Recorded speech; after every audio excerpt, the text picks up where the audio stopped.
यो चाहिँ अब यहाँबाट मुस्ताङ नै हो यो पनि, तर अप्पर मुस्ताङ एकदम चाइनाकोबाट नजिक पुग्नु चाहिँ हामीलाई यहाँबाट चाहिँ बाटो यो हो।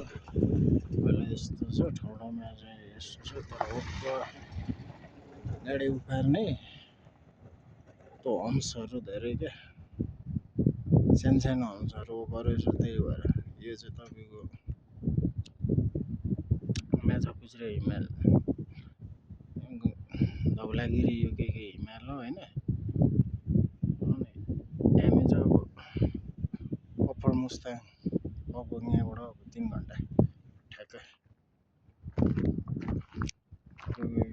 पाहाडको यस्तो छ ठ्याक्कै हिमाल, यो हिउँ जमेको हिमाल घाम लागेर पग्लिरहेको छ है। प्रकृतिक के गर्नु, नेपाल त अब यहाँ आएपछि मात्रै नेपाल चाहिँ कस्तो रहेछ भन्ने कुरो थाहा हुँदो रहेछ क्या। यो यहाँ मन्त्रीहरूलाई चाहिँ छिक्ने अन्डै गुन्डामा हानेर मार्नुपर्ने नि ठ्याक्कै गर्नु। गाडीको अवस्था यस्तो छ, एकैछिन गाडीलाई रेस्ट।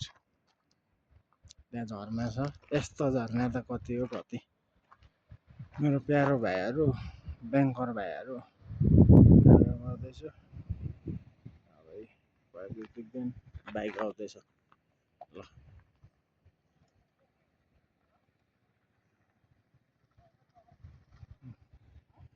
यतापट्टि घाम छ, यताबाट प्याकको शीतल। Hello guys.